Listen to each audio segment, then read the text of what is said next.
Jadi walaupun dia kena penyakit, walaupun dia kena musibah, maka dia selalu lisannya mengatakan Alhamdulillah. Karena dia sangat yakin Tuhannya tidak akan mungkin mengujinya kecuali dengan hikmah dan kemahadilannya. Allahu Rabbi wal Islam dini wa Muhammadan Rasulullah. Saudaraku seiman rahimani wa rahimakumullah. Kalau pada kesempatan yang lalu di Jumat kita sempat menyebutkan atau menjelaskan salah satu akhlak mulia dari kaum muslimin, yaitu jujur.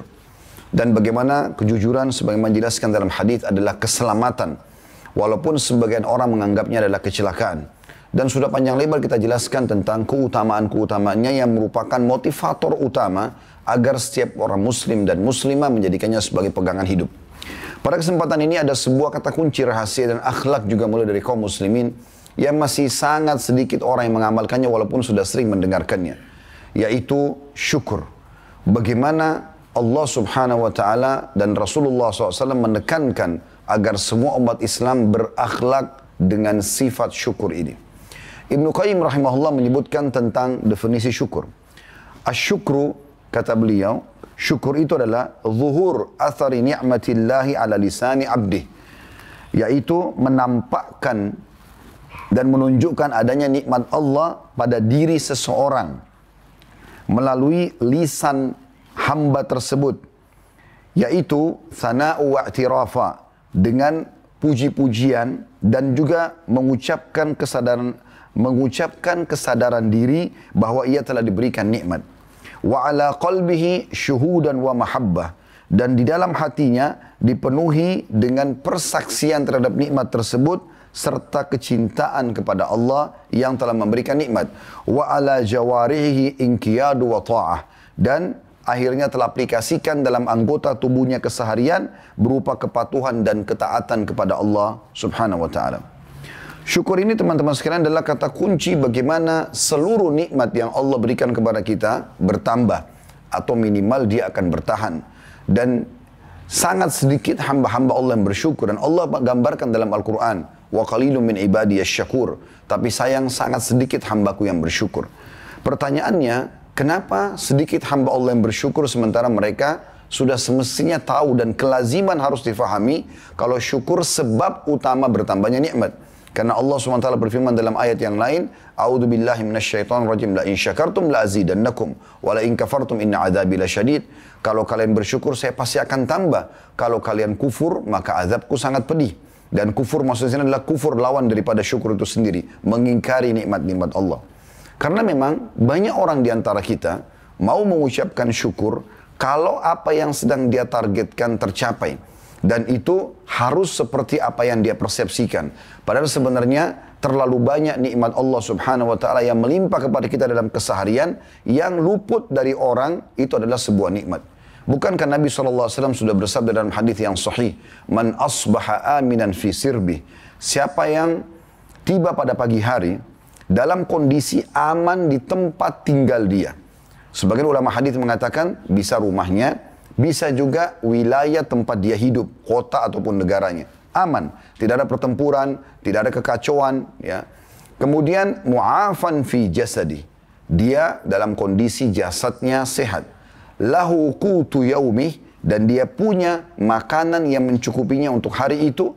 Faka'annama hizat lahud dunya, maka seakan-akan dunia telah berkumpul semua kebaikannya pada dirinya. Nikmat Allah melimpah. Bukankah nikmat Allah dengan kita sekarang bisa melihat? Saya bisa melihat, para hadirin dan juga hadirin bisa melihat kepada saya. Ini sebuah nikmat, mata kita bisa menangkap cahaya.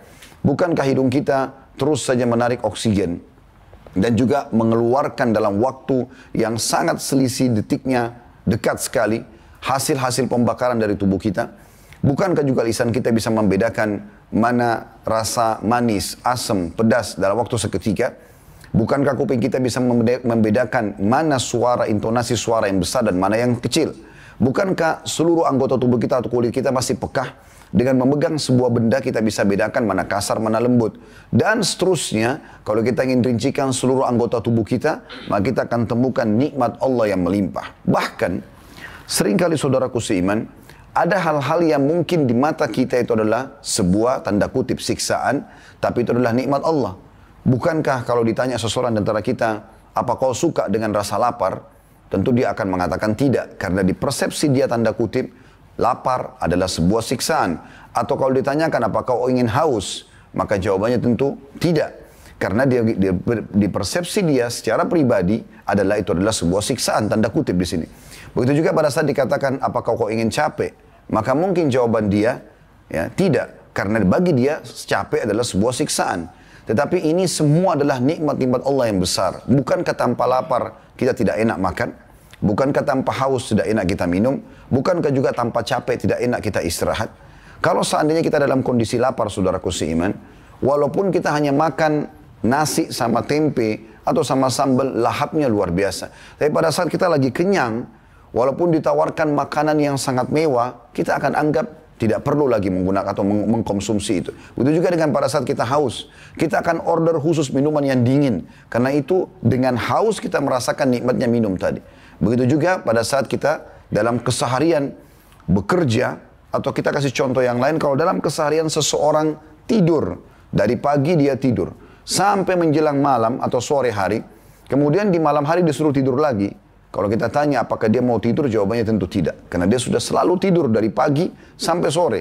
Maka malam dia gelisah, nggak bisa tidur. Tapi coba kalau seseorang itu bekerja dari pagi hari, dalam kondisi dia letih, dia capek, dan malam hari, dalam kondisi dia capek, dia tidur walaupun cuma sejam, 2 jam, rasanya nikmatnya luar biasa dari istirahat tersebut.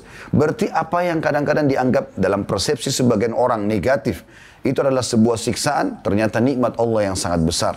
Makanya Allah SWT mengingatkan dalam firman-Nya, A'udzu billahi minasyaitonir rajim wa in ta'uddu ni'matallahi la tuhsuha. Kalau seandainya kalian mau menghitung nikmat Allah, maka kalian tidak akan mampu menghitungnya.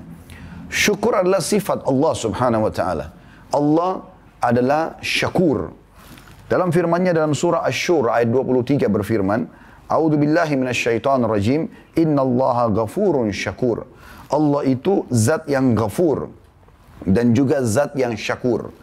Kata At-Tabari, Imam Abu Jarir At-Tabari, salah seorang ahli tafsir yang masyhur dalam tafsir beliau, menyebutkan bahwasanya ghafur artinya adalah Allah maha pengampun terhadap dosa hambanya, walaupun dosa itu melimpah dan terulang-ulang dikerjakan.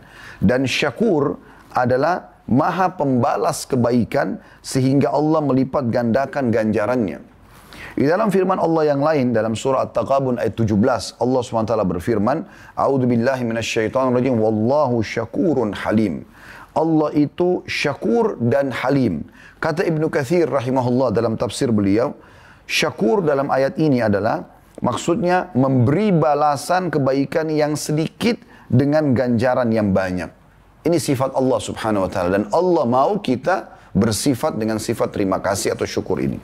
Ulama membagi dua masalah syukur. Ada yang bersyukur kepada Allah Subhanahu wa taala atas nikmat yang melimpah kepada kita, dan termasuk bagian daripada syukur yang kedua adalah bersyukur dan berterima kasih kepada kebaikan sesama manusia yang telah berbuat baik pada kita. Syukur ini juga termasuk sifat para nabi-nabi. Mereka punya ciri khas sehingga Allah Subhanahu wa taala pilih mereka menjadi para nabi, yaitu salah satunya suka bersyukur dan berterima kasih. Allah sebutkan tentang Nabi Nuh misalnya dalam surah Isra ayat 3, A'udzu billahi minasyaitonir rajim, dzurriyyata man hamalna ma'a Nuhin innahu kana 'abdan syakura. Anak cucu dari orang-orang yang telah kami bawa bersama Nuh, sesungguhnya Nuh itu adalah hamba yang banyak bersyukur. Jadi bukan cuma bersyukur, tapi banyak bersyukur. Lisannya selalu mengatakan alhamdulillah dalam setiap keadaan. Ulama juga menjelaskan teman-teman sekalian, kalau ada orang, dia pada saat diberikan nikmat, selalu saja ingkar nikmat atau kufur nikmat, terbukti pada saat kita interaksi dengan dia dalam keseharian, yang kita temukan selalu keluhan dalam hidupnya. Selalu dikeluhkan istrinya, anaknya, pekerjaannya, tidak ada sesuatu yang lebih yang dianggap sebuah nikmat. Kita temukan dari awal ketemu sampai akhir kita berpisah dengannya, maka semua lisannya berisikan keluh kesah. Ini menandakan orang yang kufur nikmat. Tingkat yang kedua, ini adalah tingkat standar, yaitu orang-orang beriman. Yang kata Nabi SAW dalam sebuah hadis yang masyhur, ajaban li amri mu'min, sungguh mengagumkan perkara orang beriman. In asabahu sarra syakar. Kalau dia diberikan nikmat, dia bersyukur. Wa in asabahu dharra sabar. Kalau dia diberikan cobaan, maka dia bersabar. Wala yakunu dzalika illa lil mu'min. Itu tidak dimiliki kecuali oleh orang-orang beriman. Ada yang lebih tinggi daripada itu tingkat orang-orang ihsan atau muhsin. Yaitu mereka kalau diberikan nikmat bersyukur, diberikan cobaan pun dia bersyukur. Jadi walaupun dia kena penyakit, walaupun dia kena musibah, maka dia selalu lisannya mengatakan Alhamdulillah. Karena dia sangat yakin Tuhannya tidak akan mungkin mengujinya kecuali dengan hikmah dan kemahaadilannya. Juga Allah menguji Ibrahim alaihissalam dalam surah An-Nahl ayat 120 sampai 121. A'udzu billahi minasyaitonir rajim. Inna Ibrahim kana ummatan qanitan lillahi hanifa wa lam yakun minal musyrikin syakiran li an'umih ijtabahu wa hadahu ila siratim mustaqim. Sesungguhnya Ibrahim adalah seorang imam yang dapat dijadikan teladan, lagi sangat patuh kepada Allah dan hanif, lurus, berada di atas hukum atau syariat Allah subhanahu wa ta'ala. Dan sekali-kali bukanlah dia termasuk orang-orang yang musyrik. Dan ia senantiasa mensyukuri nikmat-nikmat Allah yang telah memilih atau Allah yang telah memilihnya dan menunjukinya kepada jalan yang lurus. Begitu juga baginda Nabi SAW, Nabi dan pimpinan kita, satu malam beliau izin atau menyampaikan kepada Aisyah, karena itu malamnya Aisyah, wahai Aisyah, malam ini aku akan bermunajat kepada Tuhanku. Maka Aisyah pun mengatakan, baiklah ya Rasulullah, saya pun suka dengan bermunajat. Maka Nabi SAW berdiri dari awal setelah sholat ba'da Isya masuk rumah sampai subuh tidak tidur. Dan beliau sholat sampai telapak kaki beliau pecah. Dikatakan dalam sebuah riwayat, karena Rasulullah SAW idza shalla qama hatta tafattara rijlah. Beliau SAW kalau bangun mengerjakan sholat malam, saking lamanya berdiri dan baca ayat, sampai telapak kaki atau tumit beliau pecah-pecah. Qalat Aisyah. Maka pada saat itu di malam Aisyah bertanya, ya Rasulullah, atasna'u hadha? Apakah anda melakukan perbuatan sampai seperti ini? Waqad ghufira laka ma taqaddama min dhanbika wa ma ta'akhkhar. Sementara dosa-dosamu yang lalu sudah dimaafkan dan yang akan datang juga sudah dimaafkan. Faqala ya Aisyah. Maka Nabi SAW menjawab, afala akunu abdan syakura. Tidakkah layak aku menjadi seorang hamba yang bersyukur? Saudaraku seiman, syukur bukan cuma ucapan lisan, tetapi perlu diikuti dengan pemahaman yang jelas, yaitu dia sebuah ibadah. Dan setiap muslim harus memahami ibadah itu akan ada ganjaran yang sangat besar. Bukan hanya sebatas syukur lalu ditambah nikmat, tapi akan dicatatkan sebuah pahala yang akan memberatkan timbangan pada hari kiamat. Oleh karena itu setiap muslim harus memahami syukur bagian daripada kehidupan dia. Ada beberapa buah atau mutiara dari syukur itu. Yang pertama, syukur adalah sifat orang beriman. Artinya kita bisa mematok orang itu beriman kalau dia banyak bersyukur. Terbukti setiap kali kita ngobrol sama orang yang bersyukur itu adalah selalu saya mengatakan Alhamdulillah, Alhamdulillah, Alhamdulillah. Selalu saja mengatakan Alhamdulillah. Allah subhanahu wa ta'ala, Nabi SAW mengatakan dalam hadis tadi yang sudah saya sebutkan, yaitu sungguh mengagumkan perkara orang beriman, kalau dia diberikan nikmat dia bersyukur, ya, kalau dia diberikan cobaan dia akan bersabar. Kemudian itu hadis riwayat Muslim. Yang kedua, merupakan sebab datangnya ridhonya Allah subhanahu wa ta'ala. Dan makna ridho, kalau kita mendefinisikannya dalam kehidupan kita sehari-hari sebagai manusia, kalau ada orang miskin yang datang minta, kemudian dia mengatakan misal, tolong bantu anak saya sakit. Saya butuh uang 200 ribu, 500 ribu, 1 juta rupiah. Lalu kita memberikan dia uang sejumlah yang dia minta. Kita baru membantunya, belum membuatnya ridho. Makna ridho adalah kita akan mencari tahu di mana orang ini tinggal, permasalahan apa yang dihadapi dalam hidupnya. Mungkin kita akan mendatangi rumahnya, kita akan mencari tahu tentang keadaan anak-anaknya. Kalau tidak sekolah, kita akan sekolahkan. Kalau kontrakannya belum dibayar, kita bayarkan. Kalau seandainya dia butuh apapun rumah sakit, misalnya kita akan bantukan. Maka di situ, pada saat kita penuhi semua kebutuhan dia, namanya ridho. Kita membuat ridho. Makanya Nabi SAW mengatakan tentang ridho kedua orang tua, ridho Allah fi ridho al-walid. Ya. Sesungguhnya keridhaan Allah ada di ridho kedua orang tua. Maksudnya kalau sampai kita membuat orang tua kita merasa sudah tidak tahu lagi harus berterima kasih seperti apa kepada kita, maka kita sudah membuatnya ridho dan itu berarti mengundang ridho Allah. Hanya saja kalau kita tarik ini kepada zat sang pencipta Allah, ridho Allah artinya Allah akan memenuhi semua kebutuhan hamba tersebut. Allah menyebutkan bagi hamba yang suka bersyukur dalam firman-Nya dalam surah Az-Zumar ayat 7, A'udzu billahi minasyaitonir rajim wa in tashkuru yardahu lakum. Jika kalian syukur, maka pasti Dia akan ridho kepada kalian. Yang ketiga, merupakan sebab selamatnya seseorang dari azab Allah. karena suka bersyukur. Disebutkan dalam surah An-Nisa ayat 147. A'udzu billahi minasyaitonir rajim. Ma yaf'alullahu bi'adzabikum in syakartum wa amantum. Tidaklah Allah akan mengazab kalian jika kalian bersyukur dan beriman. Dan sungguh Allah itu syakur dan alim. Maksudnya zat yang paling selalu membalas. Walaupun sedikit perbuatan hamba dibalas dengan banyak ya nikmat. Dan juga alim, maha mengetahui segala sesuatunya. Yang keempat merupakan sebab ditambahnya nikmat. Dan kita sudah tahu ini salah satu poinnya. Jadi bukan cuma sekedar bertambah nikmat, tapi banyak sekali mutiara dan manfaat daripada syukur. Dan ini sudah masyhur dalam surah Ibrahim ayat 7 Allah berfirman, A'udzu billahi minasyaitonir rajim wa idz ta'adzana rabbukum la in syakartum la azidannakum. Dan ingatlah pula, makna ingat dalam Al-Quran adalah pelajarilah. Tak kala Tuhan mengumumkan, hai Muhammad, sesungguhnya jika kamu bersyukur, pasti kami akan menambah nikmat itu kepadamu. Dan jika kamu mengingkari nikmat, maka sesungguhnya azabku sangat pedih. Yang kelima, ganjaran di dunia dan di akhirat. Jadi bukan hanya sekedar mendapatkan ganjaran dunia, tapi juga ganjaran di akhirat. Allah subhanahu wa ta'ala menyebutkan dalam surah Al-Imran ayat 145, A'udzu billahi minasyaitonir rajim wa sanajzis syakirin. Dan kami pasti benar-benar sungguh-sungguh akan memberikan ganjaran yang melimpah bagi orang yang bersyukur. Kata Imam At-Tabari dalam tafsir beliau, berhubungan dengan masalah ini, riwayat dari Ibnu Ishaq.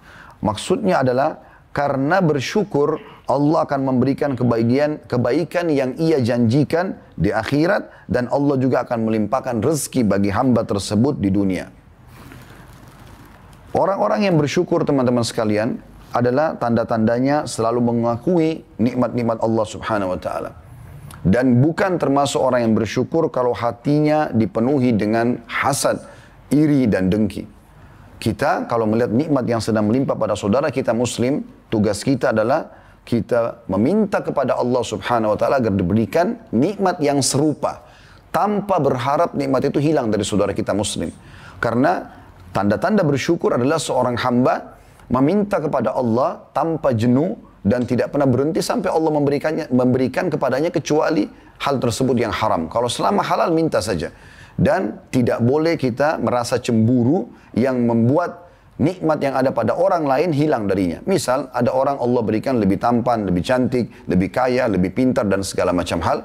Tugas kita tidak boleh hasad atau menganggap itu kenapa dia diberikan, seakan-akan protes kepada Allah SWT, lalu berharap nikmat itu hilang dari dia. Kapan saudaranya itu kecelakaan, kapan orang yang dia hasad ini mendapatkan sebuah nikmat, maka dia selalu sakit hati. Kenapa orang ini mendapatkan dan kalau kecelakaan malah dia gembira. Ini tanda-tanda orang yang kufur nikmat. Tapi orang yang syukur kepada Allah SWT, kalau dia lihat nikmat yang melimpah pada seseorang, dan ini sering terjadi di masyarakat kita, maka dia justru ghibthah. Dan ghibthah artinya berharap Allah berikan nikmat yang sama, ya, yang serupa dengan apa yang diberikan oleh saudaranya tersebut, tanpa berharap nikmat itu hilang. Ini sesuai dengan hadis Nabi SAW, la hasada illa fitnatain. Tidak boleh orang merasa iri kecuali pada dua orang. Kata ulama yang dimaksud dengan iri sini bukan hasad, iri yang dengki yang haram hukumnya, karena berharap nikmat hilang dari seseorang. Tetapi hasad, iri di sini cemburu adalah cemburu yang bermakna ghibthah, berharap diberikan yang sama, tapi tidak berharap hilang dari orang yang sedang diberikan nikmat Allah itu. Maka Nabi SAW mengatakan tidak boleh orang iri kecuali pada dua hal. Kalau ada orang seperti ini boleh kita ghibthah, merasa iri, yaitu rajulun atahullahu qur'ana fahuwa yatluhu ana al-lail, ya, wa atrafan nahar, atau kama qala Nabi SAW, yang artinya seseorang yang Allah berikan kepadanya Al-Quran, lalu kemudian dia sibuk membacanya di malam dan siang hari. Dan yang kedua adalah warajulun atahullahu malan fahuwa yunfikuhu atau ala halqati fil haqq, yaitu orang yang diberikan oleh Allah SWT harta lalu dia sibuk menginfakkan di jalan Allah Subhanahu wa taala. Maka sekali lagi termasuk tanda ciri orang bersyukur adalah sering memuji Allah Subhanahu wa taala dan berterima kasih. Kemudian juga masuk dalamnya adalah tidak merasa hasad dan iri kepada nikmat yang sedang Allah berikan kepada saudaranya yang lain.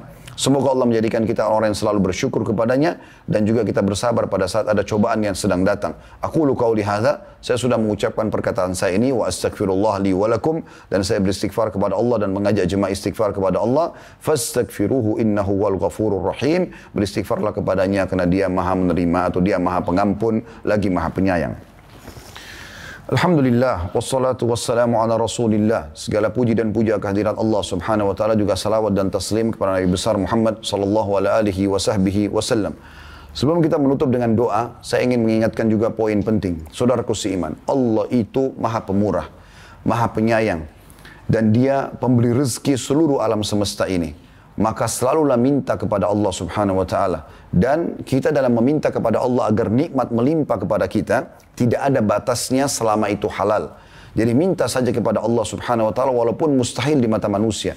Dan selama itu adalah hal-hal yang memang Allah terapkan, boleh diminta. Tentu kita tidak mungkin meminta kepada Allah SWT agar dihilangkan malam. Karena peraturan Allah malam akan ada. Tidak mungkin kita meminta agar wanita misalnya dihilangkan. Karena Allah ciptakan laki-laki dan perempuan. Tapi selama itu adalah sesuatu yang bisa diminta dan halal. Minta agar menjadi orang terkaya di muka bumi. Terpintar, tersukses dan segala macam adalah hal yang dibolehkan. Dan perlu digarisbawahi, Allah subhanahu wa ta'ala justru memberikan pahala lebih besar bagi orang yang sibuk meminta kepadanya walaupun nikmat itu sudah ada. Jadi kalau kita minta misalnya lagi sehat agar diberikan kesehatan dan ditambahkan, itu lebih besar pahalanya dibandingkan pada saat kita sudah sakit, baru kemudian kita minta agar dihilangkan penyakit tersebut. Kenapa saya singgung masalah ini? Karena banyak orang, dia tidak mau berdoa kepada Allah SWT, tidak mau memohon, tidak mau merengek kepada Allah, karena dianggap dia lagi sehat. Dia lagi ada pekerjaan, dia sudah ada pasangan, dia sudah punya keturunan. Padahal sebenarnya memohon kepada Allah subhanahu wa ta'ala agar nikmat-nikmat tersebut bertahan, agar Allah pertahankan atau Allah berkahi, lebih besar pahalanya dibandingkan nanti kalau sudah ada musibah baru dia berdoa. Oleh karena itu, termasuk tanda-tanda syukur kepada Allah SWT adalah justru kita tamak dengan rahmat Allah Subhanahu Wa Taala. Kalau ada di antara kita, naudzubillah, yang justru jarang berdoa kepada Allah, sebagai tanda kufur bahkan nikmat kepada Allah SWT, nanti kapan dia kena musibah, baru kemudian dia mau berdoa, maka ini justru dimurkai oleh Allah SWT. Kata Nabi SAW dalam hadis riwayat Tirmidzi, "Man lam yad'ullah yaghdab alaih." Siapa yang tidak berdoa kepada Allah, tidak merengek dan memohon kepadanya agar diberikan nikmat tambahan, ya, maka Allah murka kepadanya. Mari kita hadirkan hati dan pikiran kita untuk berdoa kepada Allah SWT, karena di hari Jumat ada waktu mustajab. Di antaranya adalah kalau khatib sedang duduk di khutbah kedua sampai diqomahkan sholat, sebagaimana hadis sahih diriwayatkan Imam Muslim. Juga ada riwayat yang menjelaskan Jumat, ada riwayat An-Nasai, Jumat 12 waktu dari subuh sampai maghrib, dan tidak ada seorang muslim berdoa di 12 waktu itu kecuali diijabah, dan perbanyak doa selepas asar sampai terbenam matahari. Maka dua waktu yang paling ditekankan termasuk salah satunya adalah sekarang pada saat khatib akan berdoa di khutbah kedua. Alhamdulillahirrabbilalamin. Kami memuji ya Allah sebagaimana layak kau dipuji sebagai pencipta. Dan kami mengucapkan salam hormat kami kepada utusanmu Nabi besar Muhammad sallallahu alaihi wa ala alihi wa sahbihi wasallam. Sebagaimana engkau telah perintahkan kami mengucapkan salam hormat tersebut. Ya Allah, ampunilah seluruh muslimin dan muslimat, mukminin dan mukminat yang hidup dan juga yang sudah meninggal. Ya Allah, amankanlah negeri kami. Amankanlah kami di tempat-tempat tinggal kami. Siapapun yang menginginkan keburukan bagi negeri kami, bagi agama kami, bagi harta kami, bagi seluruh yang berhubungan dengan kami, maka sibukkanlah tipu daya mereka kepada diri mereka sendiri. Ya Allah, kami berharap surgamu dan kami takut terhadap nerakamu, maka masukkanlah kami ke dalam surgamu tanpa hisab dan selamatkan kami dari api nerakamu. Ya Allah, tolonglah seluruh saudara-saudara kami muslimin yang sedang tertindas dimanapun mereka berada, di Palestina, di Syria, di Yaman, di Irak, dimanapun mereka berada. Ikhlaskan niat mereka, terima para syuhada mereka, mulakan Islam di tangan mereka dan tangan kami semua, serta ikut sertakan kami bersama mereka di pahala, baik dengan doa, dengan harta juga dengan jiwa kami. Wassallallahu ala nabiyina Muhammadin walhamdulillahi rabbil alamin. Inna Allah ya'muru bil adli wal ihsan. Allah selalu menyuruh kita berbuat kebaikan dan keadilan. Wa yanha 'anil fahsya'i wal munkari wal baghi. Allah larang perbuatan keji, perbuatan munkar dan maksiat. Ya'idukum la'allakum tadhakkarun. Itu peringatan dari Allah, jadikan sebagai prinsip hidup kalian. Fadhkurullahal 'azim yadhkurkum. Ingatlah selalu kepada Allah, Allah ingat kepada kalian. Washkuruhu 'ala ni'ami yazidkum. Syukuri nikmatnya, pasti dia akan tambah. Wa la dzikrullahi akbar. Mengingat Allah adalah amal yang paling besar. Wa aqimis shalah.